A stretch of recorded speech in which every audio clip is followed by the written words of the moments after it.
long. People break rules.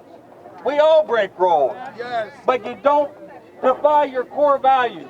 And we're changing our core values in response to your needs and expectations, because I don't care how they communicate or how they police in other parts of the country.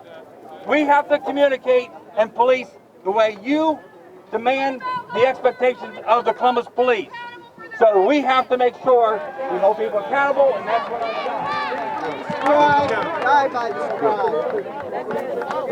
So thank you very much for allowing me to hear you and set the priorities that you need for this community. Please be safe. Amen. Thank you, Chief. It's been a pleasure being with you, okay? Thank you, everyone. We appreciate you for coming. What about the mayor? He already spoke. He already spoke.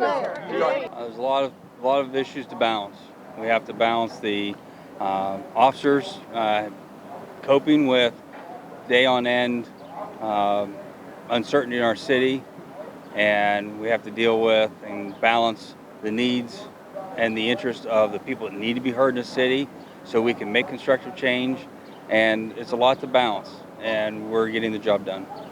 So what were your reactions to Saturday afternoon when you seen a sitting U.S. Congresswoman had gotten pepper sprayed?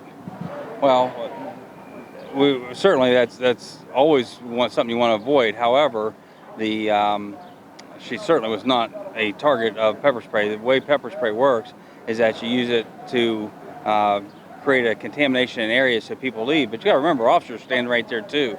They're subjected to pepper spray just as much. So certainly, I've talked to Congresswoman Beatty. We had a long conversation, and I think that after that conversation, there's a very clear understanding on both sides of what we need to do coming out of this. So what are the next steps for Black Columbus and the Columbus Police Department moving forward? So I've already started clear back a year ago creating change. I started with a reorganization of the division and a outward focusing community services subdivision, work on youth services, work on new diversity recruiting programs, and working on victim services and ways that we can better connect with and provide services to people in need in the community. So I've done that. Now this year we're working on the matrix recommendations, the Columbus Community Safety Advisory Commission recommendations, and about 140 that I have on my own, that I've delegated out to every one of my staff to start working on implementation. So there is not just a little bit of change, there's a lot of change in the pipeline. What's your thoughts on community policing and having like community liaison officers living within the community? Well, we got to do more than just community liaison officers. I'm creating a neighborhood coordination officer program.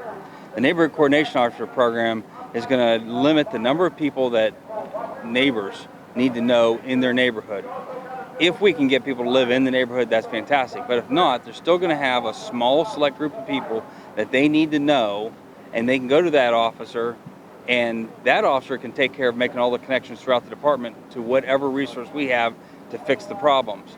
And that's going to create more opportunity for dialogue and connection, and also hopefully solve more crimes, because right now when a stranger, a detective never met, walks up and says, "Hey, what happened out?"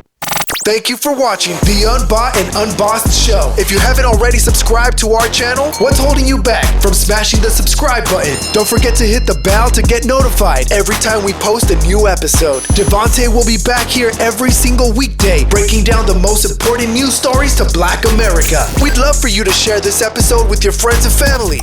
And remember, Black America, to keep it real because your conscience depends on it.